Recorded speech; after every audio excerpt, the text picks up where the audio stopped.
Will, what's your location from the Williamsburg repeater? I'm in Corbin. I'm north of it, about 12, 14 miles north of the repeater. Roger, roger. Well, I wanted to talk to you a little bit about the repeater, the Williamsburg and the Shelbyville repeater. But before we did that, I wanted to kind of check and talk about you as a kid. You know, were you always electronically inclined as a kid? Oh, yeah. Yeah. When I was, my thing was watches. I think I took every watch that I could find apart and put it back together. And I loved anything electrical like that, radios and CBs. My first CB I must have tormented a guy to death trying to get him to help me fix it. It wouldn't transmit. Actually, it wouldn't even come on. And that's how I got started in it all when I was young. But, yeah, I loved anything electronic like that was magical to me, over. Roger, roger. Now, how old were you when you had that first CB?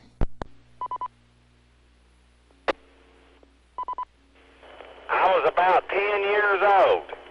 10 years old. Roger, roger. And did you have a tendency to tear more things up than fix until you really got a handle on what you were doing there? Probably so, but I used to take appliances apart and fix them for Glenn at the drugstore. Brand new hair dryers and curling irons and coffee pots and all kinds of electrical appliances. And I'd actually go in and take 2 or 3 or 4 and make 1 or 2 good ones and give them back to him. Saved him a lot of money, believe it or not, because some of it was just open it up, and a lot of it, there wasn't nothing wrong with it, but then again, there was something wrong with some of them. So, yeah, that's how it all got started, and then I went to trade school, vocational trade school when I was in high school 3 years. Roger that, roger that. And so then you're based out of Williamsburg, and was the Williamsburg 70 centimeter repeater the first one that you had, or did you start in Shelbyville? No, I started in Williamsburg. I actually got the crystals from Henry. He already had crystals, and I got I don't remember the brand, but he had a Master 2 Mobile, and I got it from him, and then I used those crystals. Matter of fact, I'm still running those crystals either at Shelbyville or Williamsburg. I don't know which, but that's been a long time ago.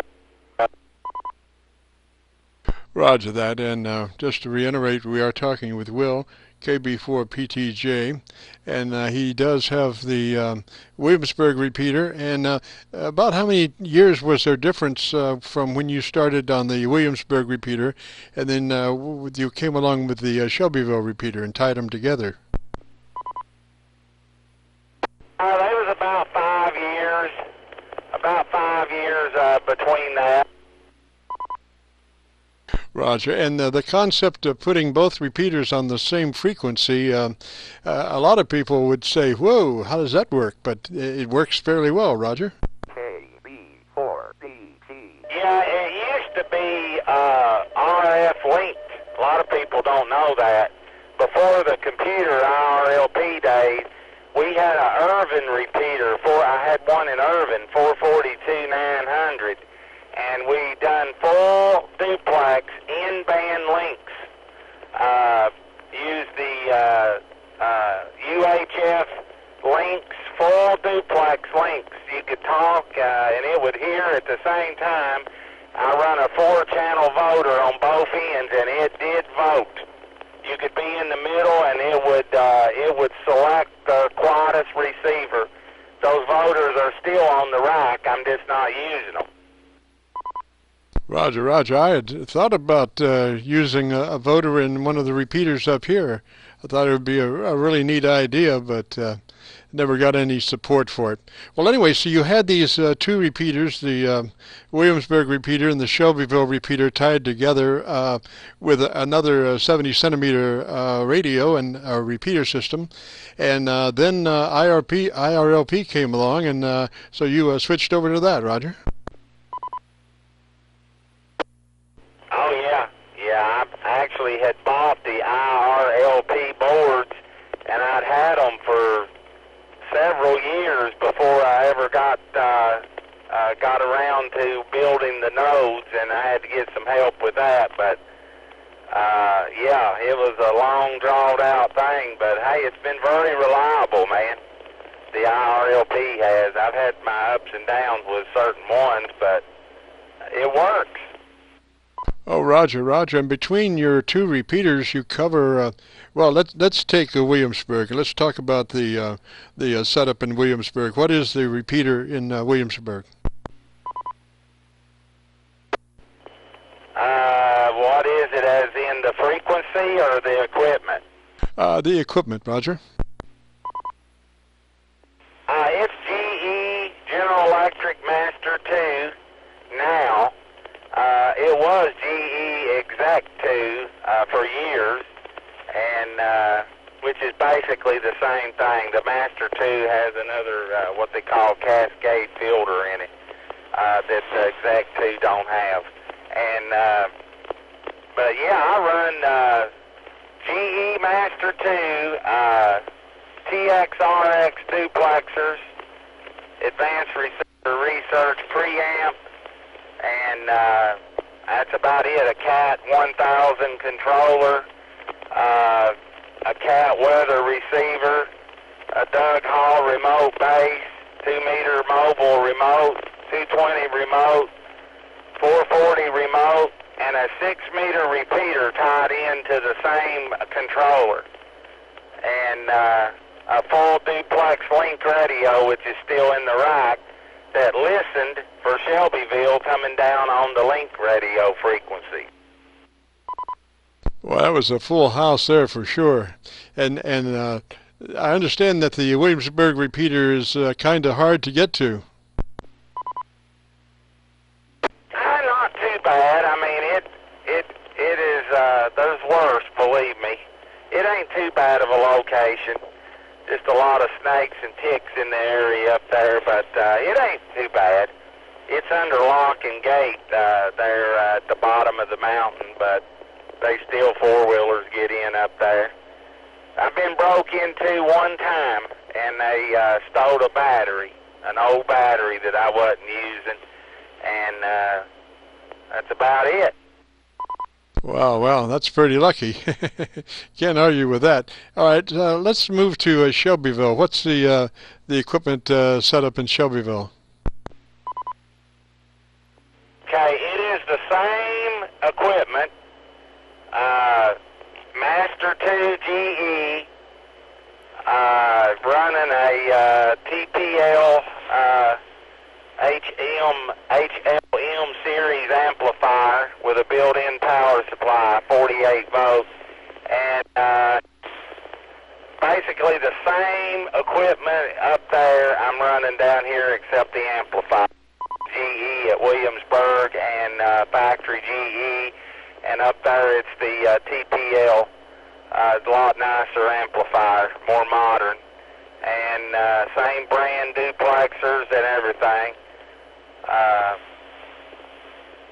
My friend was Glenn, and he's who helped me with a lot of this. He was a pharmacist and owned a two-way radio shop. He's the one taught me electronics, and he designed a lot of the circuitry in there, and that we had.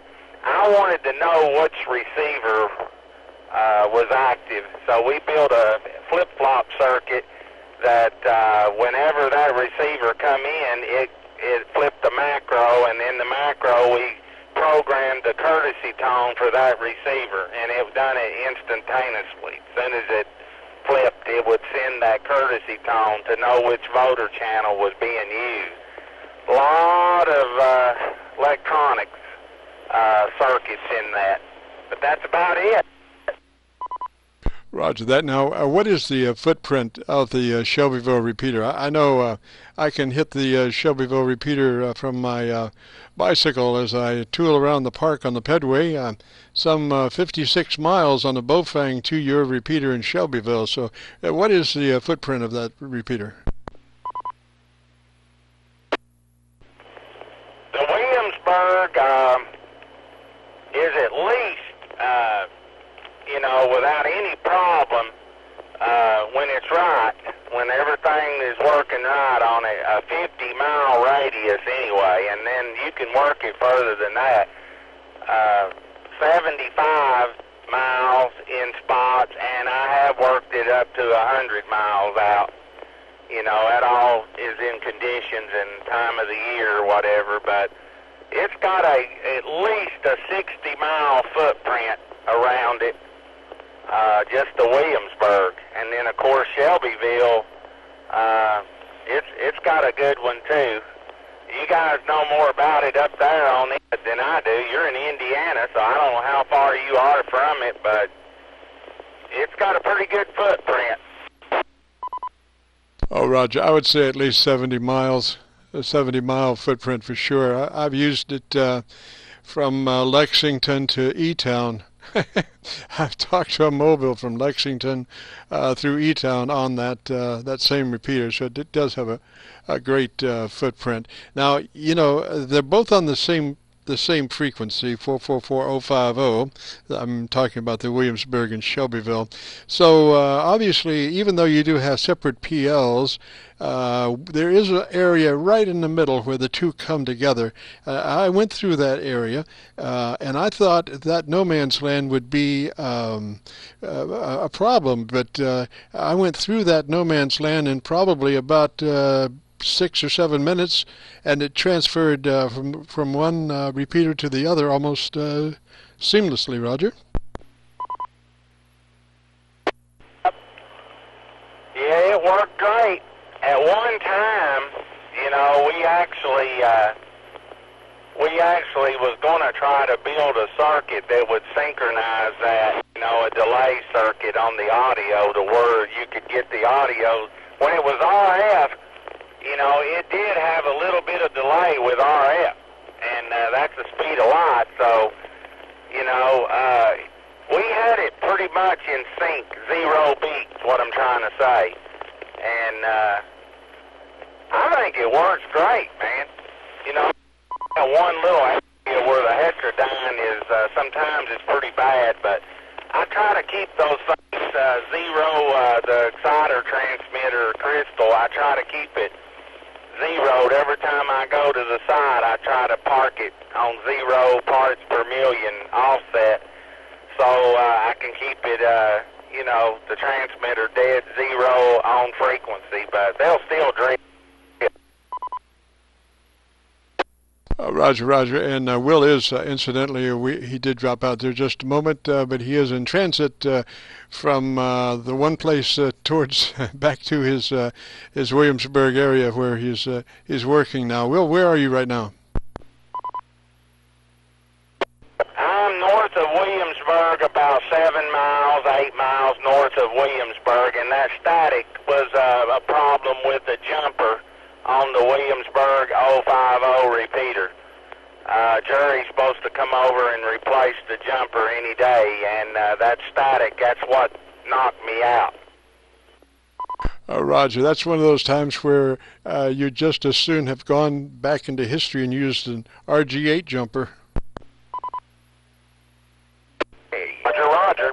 Well, at the time when we put that up, Jury put the end connectors on the LMR 400, and it was high quality coax. But they're saying now the engineers are not to use it after experience, and I've experienced it, that it will cause the aluminum will oxidize after so long, and it causes all kinds of rectification like a diode. So the broadcast band, I'm having to run what they call a DCI filter on it right now, just the duplex with it. If you take it off, you can't use the repeater. And I run that repeater for years and years without that filter. That just all come in play last fall. I noticed after the replaced the amplifier, it was running 5 watts and it would work. But when I took it up to 75 watts, it was just hearing itself. It was just going crazy. And I put the DCI filter on it and it fixed it, you know, for the most part. But it's that jumper on top.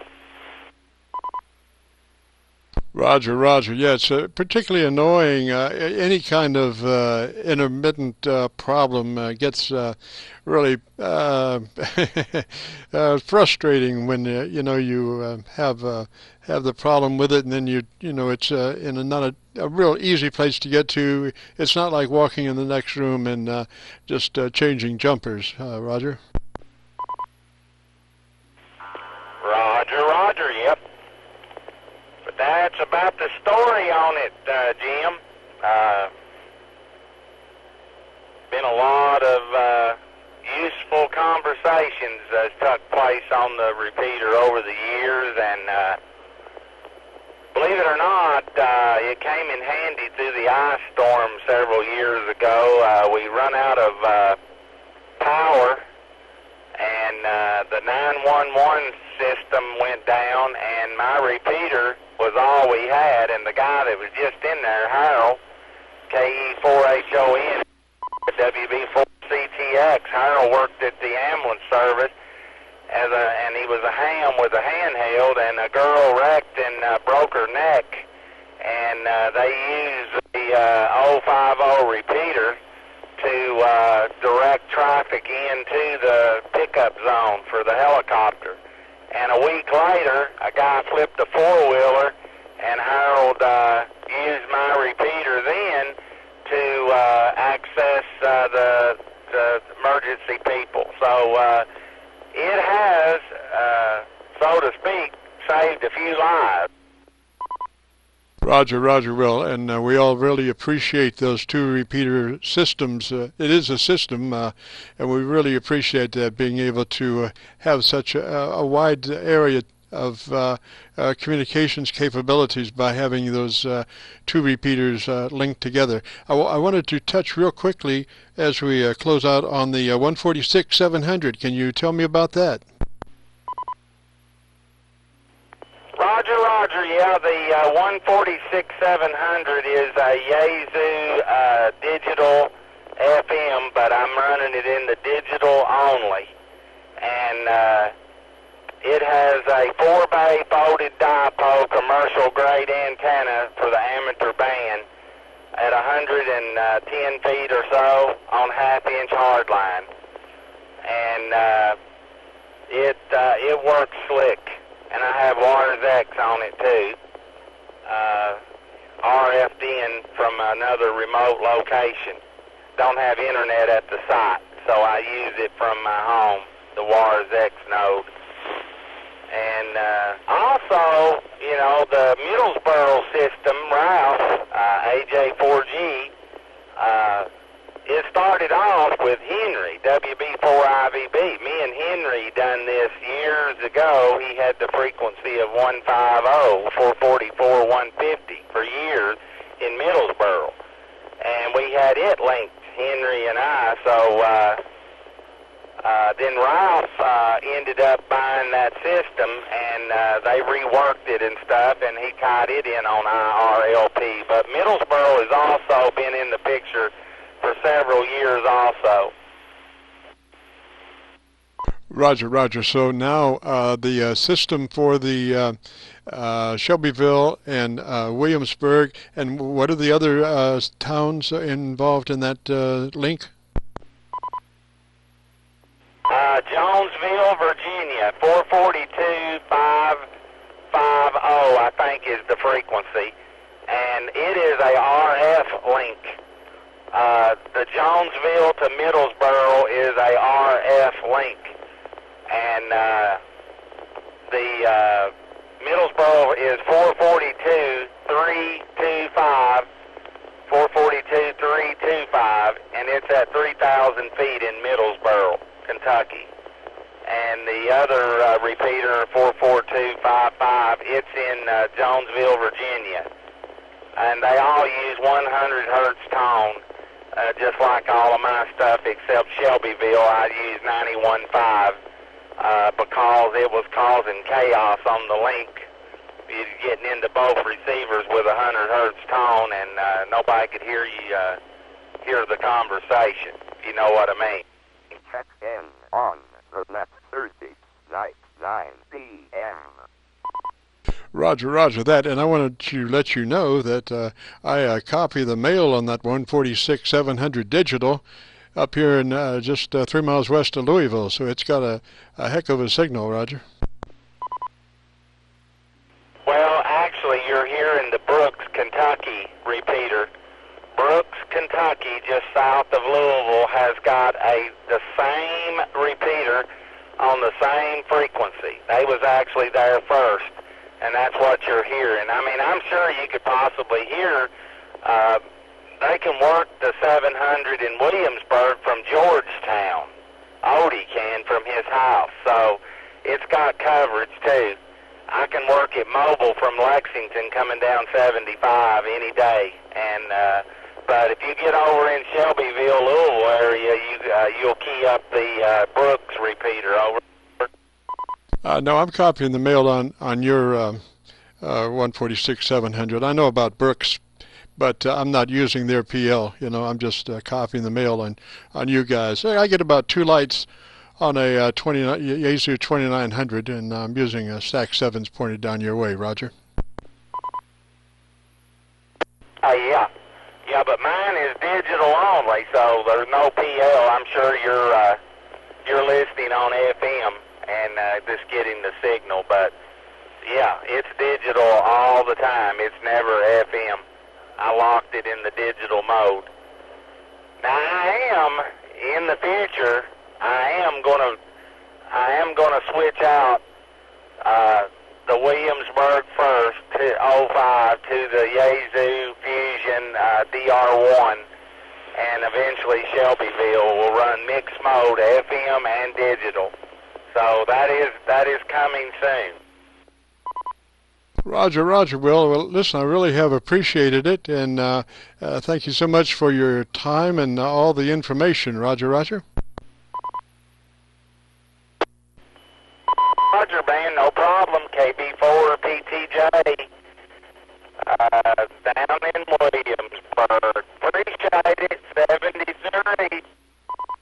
Roger, Roger. You were kind of buffeting there. I'm not sure exactly what feature that is, but you were kind of buffeting in and out. But anyway, 3's that away, and I'll have this up on YouTube probably tomorrow, you know, sometime, and that you can find that through going to YouTube and doing a call letter search, YouTube and a call letter search, KC9VKV, Kilo Charlie 9 Victor Kilo Victor. Call letter search on YouTube will take you to about 50 some odd of these Qso-Vlogs, and we'll have this one right towards the top. Thank you so much, Will. Ain't no problem, man. Appreciate you doing it. KB4PTJ. KC9VKV, clear.